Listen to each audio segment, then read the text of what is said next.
autoproclamados como los gurús de la política en Sinaloa, Antonio Toledo Corro, Francisco Labastida Ochoa y Juan Millán Lizárraga, se presentan ante la sociedad sinaloense como los dueños y señores de la verdad absoluta. Los exgobernadores de Sinaloa navegan en la desmemoria de sus propios actos como mandatarios y se explayan en baños de pureza que pretenden modificar la verdad histórica de sus sexenios. La historia de un estado cuyo ingrediente principal en la ensaladera de gobierno es el contubernio con el narcotráfico, la desmemoria de los tres cabalga plácidamente en el corcel de la demagogia de la política sinaloense. La sombra del narcotráfico es la capa con la cual se cubrieron durante sus periodos de gobierno para negociar voluntades, pero que en la actualidad se ha convertido en un yermo que no quieren cargar.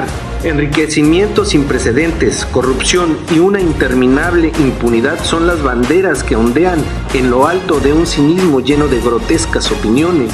Sacado del panteón político y presentado por Mario López Valdés como el gran ejemplo de gobernante a seguir, Antonio Toledo Corro se ha convertido durante este sexenio en la triste figura de la inmoralidad e impunidad política que ha reinado en Sinaloa con Maloba. Francisco Labastida Ochoa, como un excelso político que ha utilizado el espionaje y los grandes negocios para culminar sus propios proyectos en la bonanza del poder gubernamental, actualmente se santigua en una imagen que se ha reinventado de los despojos de sus tan cuestionadas realidades. El ajedrecista en el poder político en Sinaloa, Juan Millán Lizárraga, ha tenido que sacrificar varios peones y hasta una torre para permanecer en un poder que se autoconstruye cada 6 años. La sombra del narco siempre presente, la visión que tiene de los posibles oponentes en el tablero, es la moneda de cambio que le permite manipular los escenarios políticos. Toledo Corro, Labastida Ochoa y Juan Millán Lizárraga se presentan para el 2016 como la tercia que, según ellos, pondrá al sucesor de López Valdés en el gobierno de Sinaloa. Bienvenidos a su programa de Primera Visión. Este es un proyecto periodístico de la prensa independiente acá en Sinaloa, la prensa no oficial. Estamos llegando hasta usted vía internet. Le voy a proporcionar nuestras páginas en internet y en YouTube. En internet es de primeranoticias.com, YouTube de Primera Noticias. Estamos casi al final del 2015 y hace un par de días, unas semanas, hubo ciertos comentarios de un personaje político aquí en Sinaloa, es Francisco Labastida Ochoa, pero vamos a retomar un trabajo periodístico en esta mesa de análisis que tiene que ver no nada más con él y con lo que él ha aportado a la política sinaloense. También está Toledo Corro y también está Juan Millán. Hoy vamos a analizar a estos tres personajes que acá en Sinaloa se han considerado pues tatuanes de lo que es la política. Ellos creen que, en su universo, que ellos son los que dictaminan quién ocupa o no un cargo político acá en Sinaloa, y ellos pues parece ser que nunca pasó absolutamente nada en sus sexenios, fueron exgobernadores de acá de Sinaloa. Hoy vamos a tratar este tema, lo vamos a tratar como los otros temas, para gente adulta, para gente que tenga esa calidad de pensamiento y nos acompañe. Por favor, haga un análisis usted también junto con nosotros en retrospectiva. Esto es lo que nosotros le vamos a proporcionar en esta mesa de análisis. Tengo a mi compañero Alejandro Sicario Rivas. Buenos días, un saludo a todos. Y a Martín Durán Romero. Muy buenos días a los internautas que nos ven en internet. Pues tanto Antonio Toledo Corro, como Francisco Labastida Ochoa y Juan Millán son personajes que acá en Sinaloa ellos pues se han autoproclamado como los mesías de algunos otros políticos, y como que ellos son los que determinan cómo se debe de hacer la política en Sinaloa y qué es lo que pasa y lo que no pasa en torno a pues algunos rubros como seguridad, narcotráfico, economía. Ellos son los que tienen la verdad, así yo lo he interpretado, sobre todo Labastida en estos últimos días, semanas, donde él ya sale plenamente, que lo identifiquen como patrocinador de las campañas que vienen en el 2016. ¿No es así, Alejandro? ¿Cuál es tu opinión? Sí, ellos se consideran santones de la política, así se les conocía antes y actualmente pues como que son muy entrometidos, ya no tanto santones sino muy entrometidos, porque la política ha cambiado y ellos siguen con la mentalidad de que cualquier cosa que hagan o que no hagan o que digan o que callen influye para la designación de gobernantes. La Bastida Ochoa acaba de declarar que él no va a apoyar a Jesús Vizcarra Calderón para que sea candidato del PRI a la gobernatura, pero pues creo que ni a Vizcarra ni al PRI pues no le preocupa mucho eso, ¿no? Finalmente, retomando Toledo Corro, si quieres empezamos cronológicamente. Empezamos desde el principio. Desde el principio, digamos, Antonio Toledo Corro, el tigre, ¿no? Que le llaman el tigre. Antonio Toledo Corro escribió una de las épocas más negras, más oscuras de la política en Sinaloa, ¿no? Creo que no ha sido superado todavía por ninguno de sus predecesores o ninguno de sus sucesores, porque él hizo del gobierno una forma, un estilo muy arbitrario, muy ilegal, muy oscuro al gobernar, ¿no? Acuérdate mucho de que en ese tiempo a los detenidos por violación y por secuestro, la policía daba la orden desde el gobierno, del Palacio de Gobierno, de fusilarlos. Fusilen no era la palabra clave, porque se decía que si se les dejaba con vida, ellos nunca iban a dejar de delinquir. Si se les encerraba en prisión, iban a salir a continuar con sus delitos. Entonces fue una orden muy en ese tiempo muy conocida por la prensa y por la sociedad, de que él dio la orden de que fusilaran a los delincuentes de alto nivel.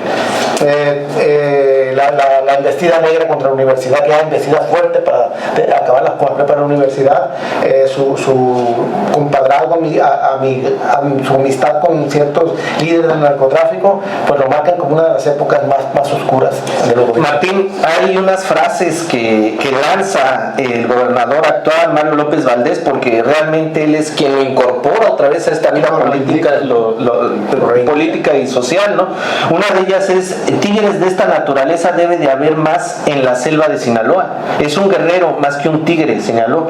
Manuel también dijo en 2011: los sinaloenses ya quisiéramos muchos de estos tigres y no bestias que andan destruyendo. Pues ya tenemos ahí una pantera recomendada por Toledo, ¿no? Chuitoño, ¿no? Sí, acuérdate que es gente de... Si el Toledo Corro es el tigre, ¿quién sería Chuitoño? No, la once. Bueno, ¿no? pero en esta... el asunto es que en cuanto al gobierno de Toledo, como decía Alejandro, no hay que olvidar que ahí es cuando... requiere de más Toledos Corro. Bueno, pues sí, para formar más cárteles. Exacto. ¿No? Fue en la época de Toledo Corro donde se cimentan las bases de lo que fue en ese tiempo el cártel de Guadalajara. Acuérdate que la operación Cóndor, que empieza en el 74 en la Sierra de Sinaloa, dirigida por la DEA y por las Fuerzas Armadas, expulsa a los narcos de Sinaloa, pero se consolidan a través de Guadalajara, y ahí están, ¿no? Guadalajara y Sinaloa unidos a través del narcotráfico, y cómo el dinero fluyó también a las altas esferas del gobierno, ¿no? Alejandro mejor no lo dijo, pero sí es muy comentada la presunta amistad, digamos, todavía sí, entre Toledo y Miguel Félix Gallardo en esa época. Y Miguel Félix Gallardo era un personaje público, ¿no? Se le podía ver aquí en Culiacán paseándose a gusto. Se dice que él puso dinero para algunas bibliotecas inclusive. Entonces, toda esa herencia que tenemos ahorita viene también, no nada más de Toledo, también de Sánchez Ceres y todo. Sí. Bueno, aquí nada más para un dato a usted que nos ve y nos oye: el 23 de junio de 1987 Los Angeles Times publica: agentes antidrogas estadounidenses en ambos lados de la frontera hablan amargamente del papel que desempeñado por el exgobernador de Sinaloa, Antonio Toledo Corro, para tolerar el contrabando de drogas en su estado, según una fuente de la DEA. Aquí hay mucha documentación que habla de cómo en este rancho de las Cabras había avionetas que bajaban y que cargaban droga, había armas, hay mucha documentación que lo señala directamente a él, ¿no? Que él fue un operador muy importante. Es poco tiempo para analizar el gobierno de Toledo, incluso este programa sería muy poco tiempo, sí, pero es uno de los gobiernos más vergonzantes que ha tenido Sinaloa. El enriquecimiento proyecto que tiene Toledo ahorita, le ha durado todavía. Esto que le vende a la década de los 80 todavía sigue siendo, acapara cientos de hectáreas de miles de hectáreas, porque son 2.000 zonas de hectáreas y las vende a precio de oro ahora para el proyecto ese del centro integralmente planeado, que también está en litigio. Sí, tenía exactamente, conectó su rancho con el mar, lo conectó, hizo esa hazaña, tenía su pista de aterrizaje de avionetas ahí dentro de las mismas cabras. Entonces ahí se hacía una fiesta donde personajes no solo del narcotráfico, sino de ampones de la política, y todo el mundo llegaba ahí. Es un gobierno todavía oscuro, muchas cosas que no se saben, pero que la vida le importaba un comino, y Sinaloa le importaba un comino, y le importaba un comino con lo que se dijera de él. Y ahora tiene estatuas, ahora Maloba pues lo ha resucitado políticamente. Pues, pero incluso lo más triste es que la izquierda, la que combatió Toledo en esa época, pues por obra del gobierno de Maloba fue y le rinde pleitesía, ¿no? Le entregan un reconocimiento, recuerdo que fue Udómar, ¿no? Sí, Udómar. Entonces lo más triste es que aquella gente que en esa época, en los 80, se opuso al gobierno de Toledo y de alguna manera resistió, bueno, pues ahora, más de casi 30 años después, pues vienen también incluso a reivindicarlo ellos mismos, ¿no? De una manera vergonzante. Ahora, yo creo que, sin embargo, ahora Toledo, como en ese tiempo se muestra hermético, en realidad yo no lo veo opinando tanto en la política actual, ¿no? Al que sí lo veo, y más por negocios e intereses de negocios que porque querer salvar a Sinaloa es a la Bastida, ¿no? Bueno, entramos con la Bastida, es quien sucede en el cargo de gobernador a Toledo Corro, y la Bastida, bueno, pues fue secretario de Gobernación, fue senador, fue diputado, ha tenido todos los cargos que se pueden tener como político quizá, y en algunos de ellos, como mencionan, pues ha manejado el espionaje. Cuando estaba en Gobernación pasó a ser candidato del PRI, que no pudo llegar porque pues algo ahí no sucedió, los movimientos que hicieron, las estrategias que hicieron no cuajaron. Pero la Bastida también es un personaje que él dice que tiene una pulcridad en el sentido del reconocimiento, dice, ¿no? Que no quiere a Vizcarra por el tufo anarco, pero pues él estuvo mencionado en los expedientes también de la y de la CIA. Acuérdate que él estaba de secretario de Gobernación, pasa candidato, y la estructura que estaba en la Secretaría de Gobernación, y no lo digo yo, lo dice la periodista Anabel Hernández, cuando gana Fox, que entra Fox al gobierno, sale libre el Chapo, es decir, se fuga de Puente Grande. La estructura que estaba en ese tiempo en Gobernación y todo el aparato de seguridad que controlaba los penales federales, la había dejado la Bastida, Ochoa. Entonces, y él la deja porque se va a la candidatura, ¿no? No la deja. O sea, Damaso López, que es el que ayuda a uno de los orquestadores de la fuga de Puente Grande, que ya está así documentado, él entra a los penales federales, no nada más él, varios sinaloenses, estando la Bastida secretaria de Gobernación. Llama mucho la atención eso, y la Bastida jamás le han preguntado eso, pero si ahora viene muy Orondo a opinar lo que se le... Aquí tengo unas opiniones que él ha vertido. En 2012, por ejemplo, dice que el ex candidato presidencial del PRI advirtió que mal harían los políticos en no entender el gravísimo riesgo que representa el narcotráfico, ya que no tiene preferencias electorales, se mete en cualquier partido que tenga el poder. También haríamos mal en confiarnos y pretender que algún partido está exento del riesgo de ser penetrado por las bandas del narcotráfico. Esto él siempre lo maneja como una moneda de cambio político. Yo digo que estos son buenos y estos son malos, ¿no? Se llama curarse en salud, ¿no? Porque yo no recuerdo algún político que haya gobernado el estado de Sinaloa que no haya sido mencionado por su nexo con el narcotráfico, excepto Renato Vega. No fue tan mencionado en ese aspecto, ¿no? Pero era amigo de Rolando. Pero yo recuerdo, mira, cómo llega la Bastida de Sinaloa. La Bastida no quería venir como candidato del PRI al gobierno de Sinaloa, ¿no? Lo empujan, lo mandan, porque ya no lo querían el gobierno federal porque hacía sombra para otros proyectos políticos. Entonces viene forzado. Él viene como que le hace un favor al Estado, llega y se vende como el estadista que Sinaloa necesita ya de todos los tiempos. Y después de estar Toledo Corro con nada de cultura, llega él y también es una persona muy culta comparado por la mujer, ¿no? Es una de las Uriarte, impulsa mucho la cultura, pero realmente Sinaloa que cambia, pues no cambia mucho. El narcotráfico sigue gobernando el Estado, la seguridad pública sigue siendo un desastre, se cometen aquellos famosos cuartelazos cuando el ejército toma a las policías todas y se lleva a los jefes policiales. Y él andaba en un viaje con Jan González. Las gracias que murieron en Sinaloa era cuando lo hacían nada de viaje, todo el tiempo andaba de viaje, así como el que el gobierno ahorita del Estado todo el tiempo anda de viaje, anda festejando algo cuando ocurre algo en Sinaloa, ¿no?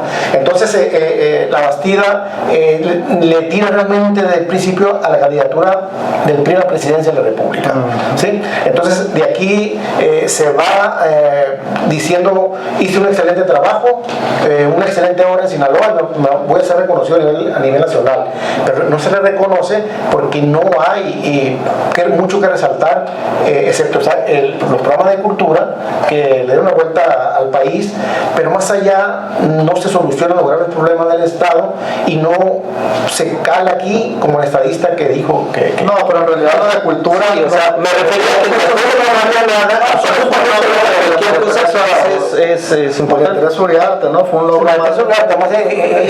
Esa es la persona culta, ella todavía sigue incluso en la UNAM, entonces, no, la Bastida no creo que... Y era una tendencia que ya venía de quién venía, de Alfonso G. Calderón. Sí, entonces no... Alfonso G. Calderón, que era el más inculto de todos, el más bronco y el más todo, fue el que sentó las bases de ese movimiento cultural, creando el Difocur, creando teatros en los municipios. Fíjate, desde entonces viene. Entonces María Teresa Uriarte encuentra toda la infraestructura, pero sin programas culturales, porque ya lo había devastado Toledo Corro. Entonces ella construye. Y luego, ahora, esta percepción que se tiene, ¿no? De que la Bastida siempre está en lo que es la energía, en grupos de energéticos. Y en los negocios. Y en negocios, ¿no? Y él, después de la campaña, pues se documenta que hubo un desvío de parte de lo que es Pemex a fortalecer económicamente la campaña, lo que se le denominó el Pemex Gate, ¿no? Que después de eso, que se documentó que así pasó, la Bastida sigue diciendo, pregonando cómo se deben de hacer los negocios. Bueno, ahora que su hijo también está en... No, de hecho no es ni su hijo, es él el que estaba... fue el que hizo la marca del gasoducto. Exacto. Y ahora lo del parque solar que también se pretende hacer en Topolobampo. Y no hay que olvidar otros negocios. Creo que fue con la Bastida cuando se creó el desarrollo urbano Terrillo, ¿no? Si mal no recuerdo, sí, ¿no? Empezó, y bueno, obviamente ahí hubo negocio también, ¿no? Entonces, pues si algo ha demostrado la Bastida y hasta ahorita es que es bueno para los negocios y por lo tanto por eso no le conviene tal o cual aspirante, ¿verdad? Y por él se va, por ejemplo, por Aaron Irizar, por supuesto, ¿no? Aquí, como dijiste, es muy poco tiempo. Está el otro personaje político muy importante, quizás pues más metido en los... No, tenemos que un programa, Juan Millán, ¿no? Juan Millán Lizárraga creo que es un gran operador político, un hombre de poder, maneja el poder.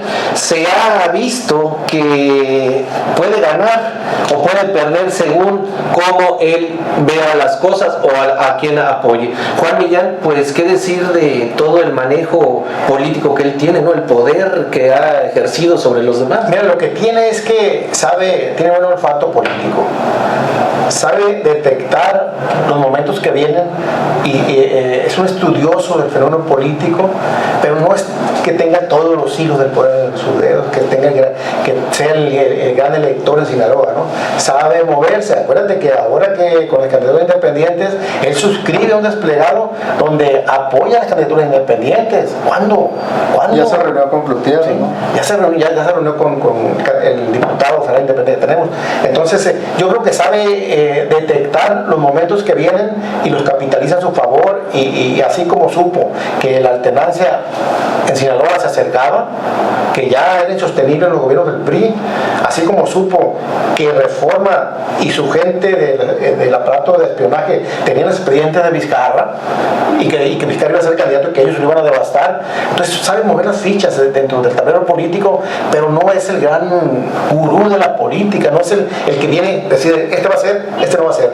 Es alguien que trabaja a futuro, es alguien que trabaja viendo los futuros políticos y a empezar a construir en base a Y eso es relativo porque no ha logrado posicionar a su hijo, ¿no? O sea, todo en política es relativo, quizá, como dice Alejandro, maneje las fichas, pero yo no lo veo así como que su gente en grandes puestos. Está Ronaldo Valdés en un puesto de asesor en el ayuntamiento. Bueno, lo que pasa es que también hay que ver los hijos, ¿no? Pero se mantiene vivo, ¿no? Se mantiene vigente. Yo creo que es verdad que opina y le hacen caso, le dan principales en la portada y todo, y pues, pero yo creo que su ciclo político se está agotando también. Yo no creo que ya en esta que viene sea el gran elector, no lo veo así. Sí, va a aparecer apoyando o quitándole el apoyo a un candidato, pero no es el que va a decidir.